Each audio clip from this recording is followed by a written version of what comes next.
news stories for you. Firstly, viewers, Ethiopian government has earned around 800,000 US dollars from ticket sales for a dinner held today in Addis Ababa. Ethiopian diaspora members participated in the program. Ethiopian PM Abiy also participated. Secondly, in Sudan, at least 3 protesters have been killed a few hours ago. Once again, protests are intensifying in Sudan. And lastly, a few updates from Oromia, where Professor Merera Gudina, head of Oromo Federalist Congress, has arrived in Ethiopia from the US, and an operation of Oromo Liberation Army in which several vehicles of government forces have been destroyed. Firstly, viewers, Ethiopian government today organized a dinner program at Grand Palace Hotel in Addis Ababa. Ethiopian diaspora members were invited to attend the dinner. But the tickets cost from 300 US dollars to 1,000 US dollars. One single seat ticket cost 300 US dollars. Special seat ticket was 500 US dollars. VIP seat ticket was 1,000 US dollars, and one table ticket cost around 9,000 US dollars. So Ethiopian diaspora bought the tickets to the dinner, and 800,000, I think, US dollars have been raised today during this dinner program held at Grand Palace Hotel in Addis Ababa. Ethiopian PM Abiy Ahmed also participated in the program. He delivered a speech too. Ethiopian government is in dire need of money. Ethiopian diaspora is being warmly welcomed in Ethiopia.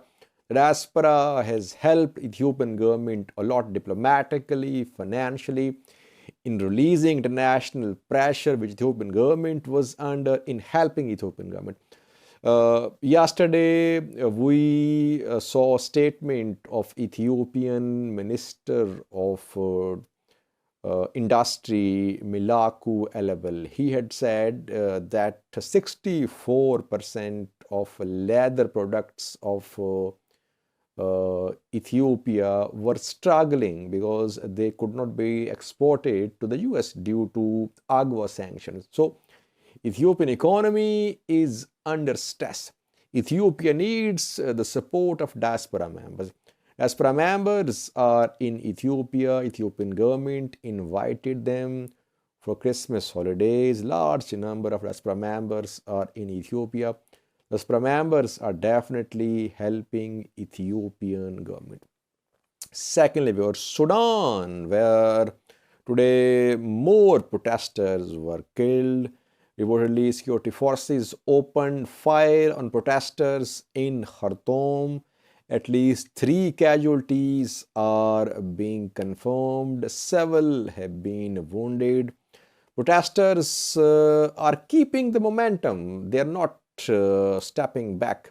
Security forces are using live ammunition. On Thursday, a top police officer of government police officer was also killed in the protest. Now,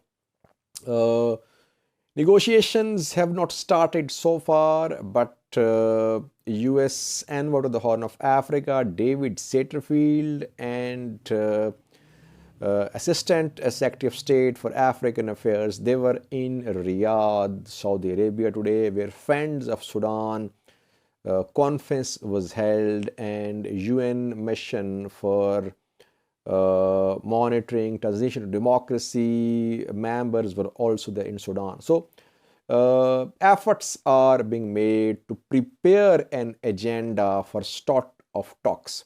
David Satterfield is due to arrive in Khartoum tomorrow, I think. But protests are going on. Because protesters say that military must step back. There must be complete civilian rule in Sudan. So far, 67 protesters have been killed, viewers. Abdullah Hamdok resigned a few days ago, and so far, new prime minister has not been nominated. Tensions are there. Sudan is in a mess. There are so many players: Sudanese military, Sudanese regions, governments, some armed factions, protesters, professional bodies, resistance committees. International players are also involved. There are huge footprints of Egypt, Saudi Arabia, UAE, and US is trying to spearhead negotiation process to find a way out of this political crisis. That's what happens.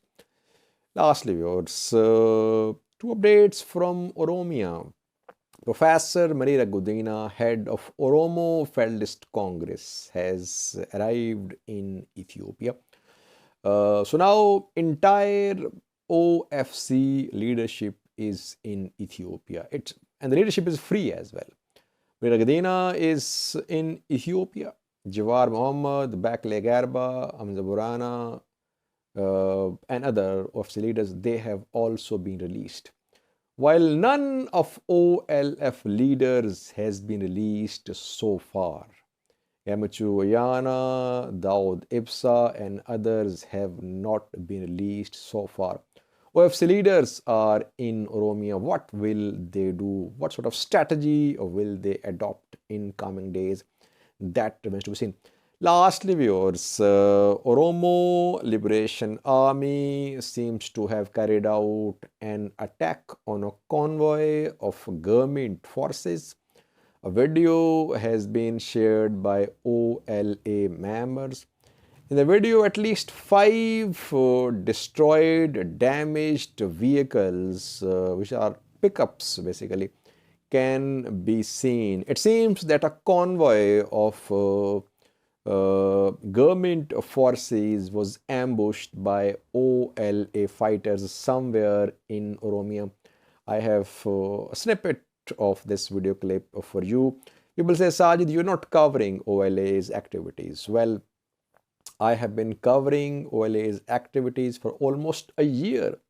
My views on news is perhaps the only international channel which started coverage of OLA's activities more than a year ago. But I only cover their significant activities, their major operations.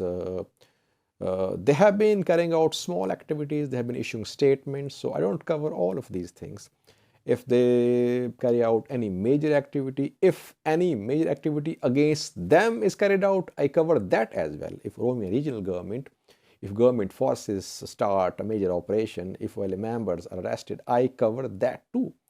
So I am covering the activities of this armed phenomena in Oromia. Watch a small snippet of the aftermath of OLA's ambush on a convoy of government forces somewhere in Oromia. Thank you for watching.